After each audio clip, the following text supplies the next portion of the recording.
Hello दोस्तों, नमस्कार। मैं राजेश उत्तर प्रदेश सामान्य ज्ञान प्रश्नोत्तरी में आप सभी का स्वागत करता हूं।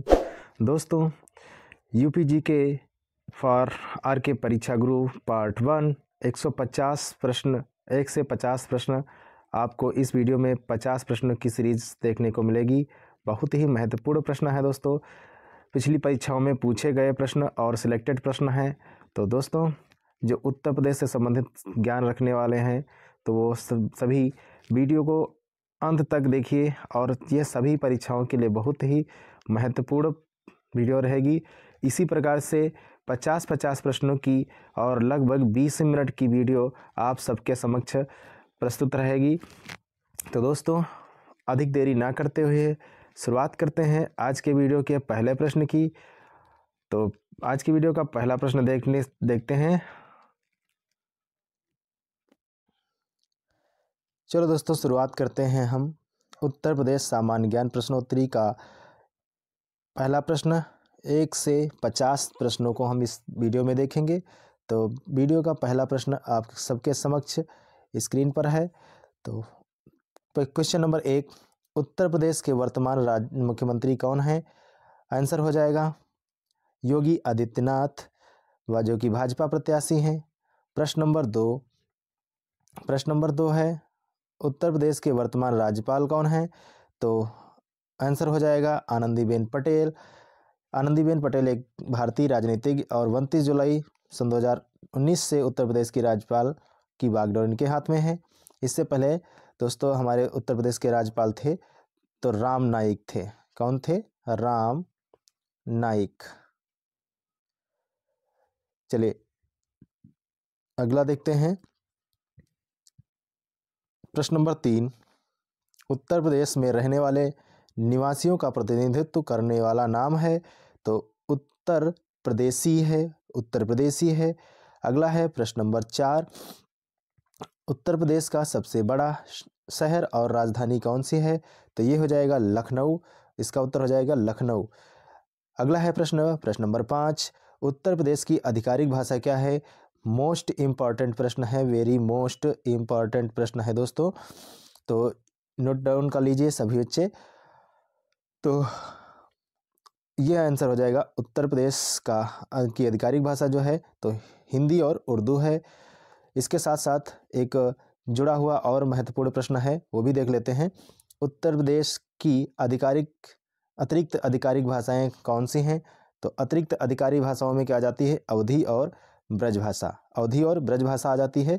मोस्ट इंपॉर्टेंट है प्रश्न नंबर 6। अगला प्रश्न नंबर है 7। प्रश्न नंबर 7 को देखते हैं। उत्तर प्रदेश का मुख्य न्यायालय कहाँ है? उत्तर प्रदेश का मुख्य न्यायालय कहाँ है?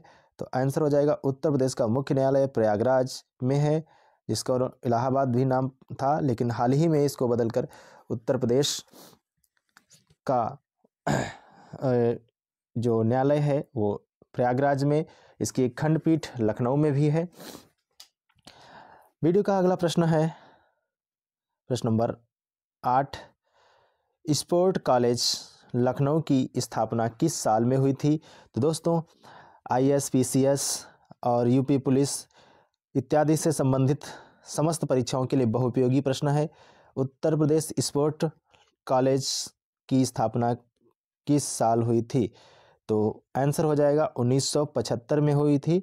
बहुत ही मोस्ट इम्पॉर्टेंट प्रश्न है दोस्तों। प्रश्न नंबर 9 नवंबर 2000 को उत्तर प्रदेश से अलग करके किस राज्य का गठन किया था? तो इसका जवाब हो जाएगा उत्तरांचल, जो कि उत्तराखंड के नाम से जाना जाता है। वीडियो का अगला प्रश्न है प्रश्न नंबर 10, अंग्रेज गवर्नर लॉर्ड डलहौजी की विलय नीति के फलस्वरूप उत्तर प्रदेश की कौन सी रियासत अंग्रेजी सरकार के अधीन नहीं की गई थी? बहुत ही मोस्ट प्रश्न है दोस्तों, तो इसको भी नोट कर लीजिए। तो ये हो जाएगा आपका कानपुर सही जवाब हो जाएगा। प्रश्न नंबर 11 है, उत्तर प्रदेश में अकबर के दरबार में फारसी कवि शेख फैजी का जन्म उत्तर प्रदेश के किस नगर में हुआ था? तो उत्तर प्रदेश से संबंधित प्रश्न है, ये अलग नहीं है। अकबर के दरबार में फारसी कवि शेख फैजी का जन्म उत्तर प्रदेश के किस नगर में हुआ था? सभी प्रश्नों के लिए महत्वपूर्ण प्रश्न है दोस्तों, तो इसका आंसर हो जाएगा आगरा। प्रश्न नंबर 12 है, अकबर के दरबारी श्रेष्ठ कवि एवं विद्वान शेख फैजी का जन्म 1547 ईस्वी में उत्तर प्रदेश के किस शहर में हुआ था? तो इसका जवाब हो जाएगा आगरा। इसका जवाब भी हो जाएगा आगरा। दोनों शब्द महत्वपूर्ण हैं और इसमें भी सन दिया हुआ है, तो ये प्रश्न भी महत्वपूर्ण हो जाएगा। अगला है प्रश्न नंबर 13, उत्तर प्रदेश से संबंधित ये भी प्रश्न है। अकबर के प्रधानमंत्री टोडरमल का जन्म कहाँ पर हुआ था? तो टोडरमल का जन्म सीतापुर में हुआ था, जो कि लखनऊ के पास में है। अगला है प्रश्न नंबर 14, अकबर के प्रधानमंत्री टोडरमल का जन्म उत्तर प्रदेश में कहाँ पर हुआ था? तो दोस्तों ये प्रश्न रिपीटेड है, तो कोई बात नहीं है, अधिक हो जाने से कोई दिक्कत नहीं है, सीतापुर में भी है, सीतापुर में है। अगला है प्रश्न नंबर 15, अकबर नाम व आईने अकबरी किसकी रचना है? मोस्ट इम्पॉर्टेंट प्रश्न है दोस्तों, वेरी मोस्ट इम्पॉर्टेंट प्रश्न है। तो अबुल फजल की है। आईने अकबरी किसकी रचना है? तो अकबुल फजल की है, अबुल फजल। प्रश्न नंबर 16 है, अनाज की खेती करने वाले के लिए साक्ष्य कहाँ से पाए गए हैं? तो अनाज की खेती करने वाले के लिए साक्ष्य कहाँ से पाए गए थे? तो कोल डीहा से पाए गए थे, कोल डीहा से पाए गए थे। इसका 16 का सही जवाब हो जाएगा। प्रश्न नंबर 17 है, अनुसूचित जनजाति की जनसंख्या कितने प्रतिशत उत्तर प्रदेश में है? अनुसूचित जनजाति की संख्या कितने प्रतिशत उत्तर प्रदेश में है? तो इसका सही जवाब हो जाएगा 0.06%। 0.06%। बहुत ही महत्वपूर्ण प्रश्न है दोस्तों, सारे वीडियो में महत्वपूर्ण ही प्रश्न आपको मिलेंगे, तो वीडियो अंत तक देखिए। 50 प्रश्नों की सीरीज है, बहुत ज़्यादा भी नहीं है जो आप बोर हो सकें। तो चलिए प्रश्न नंबर 18 देखते हैं। अयाजसा किस नगर का प्राचीन नाम है? तो अयाजसा किस नगर का प्राचीन नाम है? बहुत ही कम लोग ये जानते होंगे, तो ये अयोध्या का प्राचीन नाम है। किसका है? अयोध्या का प्राचीन नाम है। चलिए वीडियो का अगला प्रश्न देखते हैं। प्रश्न नंबर 19, अर्थव्यवस्था के हिसाब से भारत में उत्तर प्रदेश का स्थान कौन सा है? तो ये भी बहुत महत्वपूर्ण प्रश्न है, तो ये दूसरा स्थान है। अगला है प्रश्न नंबर 20, अली मोहम्मद खान ने अपने शासनकाल में किस संस्थापक का निर्माण किया था? किस संस्थापक का निर्माण किया था? तो ये कुछ प्रश्न टाइपिंग में दोस्तों गलत हो गया है, तो इसको देखते हैं। अली मोहम्मद खान ने अपने शासन काल में किस संस्थापक या किस जगह का निर्माण किया था? तो ये हो जाएगा रोहेलखंड का निर्माण किया था। तो ये रोहेलखंड का यहाँ पर थोड़ा सा मिस प्रिंट हो गया है, तो देख लीजिएगा, एक स्थान है रोहेलखंड निर्माण किया था। चलिए अगला प्रश्न देखते हैं। प्रश्न नंबर 21, हाँ चला जाता है, आ गया। चलिए प्रश्न नंबर 21 को देखते हैं। अलीगढ़ आंदोलन किस व्यक्ति से संबंधित है? अलीगढ़ आंदोलन किस व्यक्ति से संबंधित है? तो सही जवाब हो जाएगा सर सैयद अहमद खां। सर सैयद अहमद खां से संबंधित है अलीगढ़ आंदोलन। चलिए अगला प्रश्न है प्रश्न नंबर 22, अलीगढ़ नगर का उपनाम क्या है? तो अलीगढ़ का नगर का उपनाम क्या है? तो इसको ताला नगरी कहा जाता है। मोस्ट इंपॉर्टेंट है, कई बार प्रश्नों में परीक्षाओं में पूछा भी गया है। तो अलीगढ़ को ताला नगरी किस, या तो फिर इससे पूछ लिया जाता है ताला नगरी किसे कहा जाता है? तो अलीगढ़ कहा जाता है। इसका उल्टा भी पूछ लिया जाता है, कई बार पूछा गया है। चलिए अगला देखते हैं। प्रश्न नंबर 23, अवध में किसान सभा की स्थापना कहाँ पर हुई? अवध में किसान सभा की स्थापना कहाँ पर हुई? तो आंसर हो जाएगा प्रतापगढ़। सही जवाब प्रतापगढ़ हो जाएगा। अगला है वीडियो का प्रश्न नंबर 24 है, अशोक का 14वां बृहद शिलालेख कहाँ प्राप्त हुआ था। दोस्तों ये IAS PCS और लोअर PCS में कई बार पूछा गया प्रश्न सेलेक्टेड है और बहुत ही महत्वपूर्ण प्रश्न है, कई बार पूछा गया है। तो दोस्तों प्रश्न को नज़रअंदाज नहीं करेंगे। अशोक का 14वां बृहद शिलालेख कहाँ प्राप्त हुआ है, तो कालसी में प्राप्त हुआ है। मोस्ट इम्पॉर्टेंट प्रश्न है, कालसी में। अगला है प्रश्न नंबर 25 है, अशोक के पुल तथा बाणभट्ट की आत्मकथा किस महान कवि की कृतियां हैं। अशोक के पुल तथा बाणभट्ट की आत्मकथा किस महान कवि की कृतियां हैं, तो हजारी प्रसाद द्विवेदी की कृतियां हैं, हजारी प्रसाद द्विवेदी की रचनाएं हैं।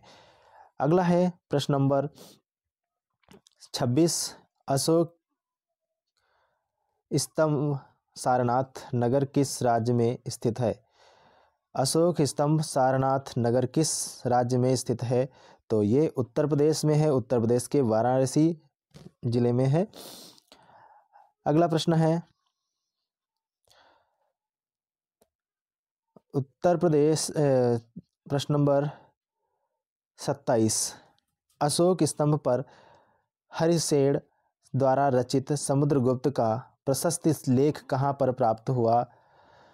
तो अशोक स्तंभ पर हरिसेन द्वारा रचित समुद्रगुप्त का प्रशस्ति लेख कहाँ पर प्राप्त हुआ था, तो ये प्रयागराज में प्राप्त हुआ था। अगला है प्रश्न नंबर 28, आगरा का किस रेलवे जोन में आता है। आगरा किस रेलवे जोन में आता है, तो ये उत्तरी मध्य रेलवे में आता है। ये रेलवे से संबंधित बहुत ही महत्वपूर्ण प्रश्न है और UPGK से तो हाई है। सारे प्रश्न सिलेक्टेड हैं और इम्पॉर्टेंट हैं। चलिए दोस्तों अगला प्रश्न देखते हैं। प्रश्न नंबर 29, आगरा की स्थापना कब हुई थी। वेरी मोस्ट इम्पॉर्टेंट प्रश्न, आगरा की स्थापना कब हुई थी, तो 1504 ईस्वी में हुई थी। 1504 ईस्वी में हुई थी आगरा की स्थापना। अगला है प्रश्न, आगरा नहर किस स्थल में से निकलती है, तो आगरा नहर किस स्थल से निकलती है, तो बनबसा से निकलती, जिस पर बिजली का एक केंद्र भी बनाया गया है। अगला है प्रश्न नंबर 31 है, आगरे में स्थित जामा मस्जिद किस महान सम्राट की बेटी ने बनवाया था, तो शाहजहां ने बनवाया था। शाहजहां ने बनवाया था। अगला प्रश्न है, आजमगढ़ को किस नवाब ने बसाया था, तो आजमगढ़ को आजम शाह नवाब ने बसाया था। आजमगढ़ को आजम शाह नवाब ने बसाया था। 32 का आजम शाह हो जाएगा। अगला है प्रश्न नंबर 33 है, आज़ादी के बाद भारत के उत्तर प्रदेश राज्य के प्रथम मुख्यमंत्री कौन थे। बहुत ही महत्वपूर्ण प्रश्न है दोस्तों, तो गोविंद बल्लभ पंत हो जाएंगे। आज़ादी के बाद भारत के उत्तर प्रदेश राज्य के प्रथम मुख्यमंत्री थे गोविंद बल्लभ पंत। वीडियो का अगला प्रश्न हो जाएगा 34, आज़ादी से पूर्व भारत के उत्तर प्रदेश के प्रथम मुख्यमंत्री कौन थे। भारत के उत्तर प्रदेश के प्रथम मुख्यमंत्री कौन थे, तो ऑप्शन हो जाएगा इसका नवाब मोहम्मद अहमद सैयद। नवाब मोहम्मद अहमद सैयद इसका सही जवाब हो जाएगा। अगला है प्रश्न नंबर 35, आनंद भवन कहाँ पर स्थित है, तो आनंद भवन कहाँ पर स्थित है, तो इलाहाबाद में है। आनंद भवन कहाँ है, इलाहाबाद में है। अगला है प्रश्न नंबर 36, आबू मकबरा कहाँ पर स्थित है, तो आबू मकबरा कहाँ पर स्थित है, तो ये है मेरठ में स्थित है। आबू मकबरा मेरठ में स्थित है। अगला है प्रश्न नंबर 37, आर्यग्रह से कौन सा नगर जाना जाता है। आर्यग्रह से कौन सा नगर जाना जाता है, तो ये आगरा नगर जाना जाता है आर्यग्रह से। 37 का आगरा। अगला है प्रश्न नंबर 38। अल्फ्रेड पार्क का दूसरा नाम भारत के किस क्रांतिकारी के नाम पर से भी रखा गया है? अल्फ्रेड पार्क का दूसरा नाम भारत के किस क्रांतिकारी के नाम पर रखा गया है? मोस्ट इम्पॉर्टेंट प्रश्न है दोस्तों। ये आजकल नामकरण वाले जो प्रश्न हैं अधिकांश पूछे जा रहे हैं, तो इसको विशेष ध्यान रखिएगा। तो अल्फ्रेड पार्क का दूसरा नाम हो गया चंद्रशेखर आज़ाद पार्क। चंद्रशेखर आज़ाद पार्क नाम हो गया है। अगला है प्रश्न नंबर 39 है। इंदिरा गांधी नक्षत्रशाला कहाँ प्रस्थापित की जा रही है? इंदिरा गांधी नक्षत्रशाला कहाँ पर प्रस्थापित की जा रही है? तो ये सब बहुत ही महत्वपूर्ण प्रश्न है। तो ये दोस्तों 39 का ऑप्शन जे हो जाएगा लखनऊ। इंदिरा गांधी नक्षत्रशाला लखनऊ में प्रस्थापित की जा रही है। अगला है प्रश्न नंबर 40 का हो जाए है। इलाहाबाद के किले का निर्माण किस मुगल सम्राट ने किया था? तो इलाहाबाद किले का निर्माण अकबर ने किया था। ऑप्शन सही हो जाएगा अकबर। अगला है प्रश्न नंबर 41 को देखते हैं। इलाहाबाद में राष्ट्रीय कांग्रेस अधिवेशन कब हुआ था? इलाहाबाद में राष्ट्रीय कांग्रेस अधिवेशन कब हुआ था? आंसर 1892 ईस्वी में हुआ था। 1892 ईस्वी में। चलिए अगला प्रश्न है। इलाहाबाद में सबसे बड़ा कौन सा मेला आयोजित होता है? इलाहाबाद का सबसे बड़ा मेला कौन सा है? तो ये कुंभ मेला है। कुंभ मेला इलाहाबाद का ही नहीं अपितु पूरे भारत का सबसे बड़ा मेला कहा जा सकता है, क्योंकि जो संगम पर ये मेला लगता है, ऐसा संगम और ऐसा दृश्य कहीं पर भी पूरे भारत में, पूरे विश्व में नहीं मिलेगा। तो इसलिए भारत का ही, उत्तर प्रदेश का ही नहीं बल्कि पूरे भारत का ही ये सबसे बड़ा मेला कहा जा सकता है, कुंभ मेला। चलिए अगला प्रश्न है, प्रश्न नंबर 43 है। इलाहाबाद में स्थित स्वराज भवन संग्रहालय किस स्थापना किसके द्वारा की गई है? इलाहाबाद में स्थित स्वराज भवन संग्रहालय की स्थापना किसके द्वारा की गई है? तो इसकी स्थापना मोतीलाल नेहरू के द्वारा की गई है। मोतीलाल नेहरू के द्वारा की गई है। अगला है प्रश्न नंबर 44। इलाहाबाद के करछना तहसील के कौन से स्थान पर बॉलीवुड के लोक प्रसिद्ध अभिनेता का जन्म स्थान है? करछना नामक स्थान पर इलाहाबाद के बॉलीवुड के प्रसिद्ध अभिनेता का जन्म है, तो वो है अमिताभ बच्चन। अमिताभ बच्चन का जन्म स्थान है करछना। अगला प्रश्न नंबर 45। उत्तर प्रदेश में अंदाजित कितने जिले हैं? तो उत्तर प्रदेश में कितने जिले हैं? 75 जिले हैं। आसान सा प्रश्न है। उत्तर प्रदेश में 75 जिले हैं। अगला है प्रश्न नंबर 46 है। उत्तर प्रदेश में के कौन से कस्बे में पशुओं का प्रसिद्ध मेला लगता है? दोस्तों वेरी वेरी मोस्ट इम्पॉर्टेंट प्रश्न है। तो उत्तर प्रदेश के कौन से कस्बे में पशुओं का मेला सबसे ज़्यादा प्रसिद्ध है? तो बटेश्वर कस्बे में पशुओं का मेला प्रसिद्ध है। अगला है प्रश्न नंबर 47 है। उत्तर प्रदेश में चकिया घाटी में किसकी प्रतिमा मिली थी? उत्तर प्रदेश में चकिया घाटी में किसकी प्रतिमा मिली थी? तो मातृ देवी की मिली थी। मातृ देवी की मिली थी चकिया घाटी में प्रतिमा। अगला है प्रश्न नंबर 48 है। उत्तर प्रदेश का कौन सा उद्योग अधिकांश है? तो उत्तर प्रदेश में सबसे अधिकांश मात्रा में जो उद्योग चलाया जाता है वो हथकरघा उद्योग चलाया जा रहा है। कौन सा? हथकरघा उद्योग चलाया जा रहा है। बहुत ही महत्वपूर्ण प्रश्न है, इस वीडियो में आप सबको देखने को मिल रहे हैं दोस्तों। तो अगला है प्रश्न नंबर 49। उत्तर प्रदेश का अंबेडकर नगर को किस मुख्यमंत्री ने बनाया था? उत्तर प्रदेश को अंबेडकर नगर किस मुख्यमंत्री ने बनाया था, यानी नाम परिवर्तित किया था? तो अंबेडकर नगर किया था मायावती ने, बहन कुमारी मायावती ने उत्तर प्रदेश का अंबेडकर नगर बनाया था। एक नया जिला बनाया था मायावती जी ने। अगला है प्रश्न नंबर 50 और आज की वीडियो का अंतिम प्रश्न है, उत्तर प्रदेश का अयोध्या किस जिले में स्थित है? उत्तर प्रदेश का अयोध्या किस जिले में स्थित है? तो अयोध्या जो है फैजाबाद में स्थित है, फैजाबाद में स्थित है। तो दोस्तों एक प्रश्न इसका इम्पोर्टेंट भी हो जाता है। उत्तर प्रदेश का जो फैजाबाद अयोध्या है, ये अब अयोध्या यानी अवध नाम से ही ये जाना जाने लगा है और इसका नाम माननीय आदित्यनाथ योगी जी ने अयोध्या ही कर दिया है, अयोध्या जिला कर दिया है, फैजाबाद जिला हटा दिया गया है।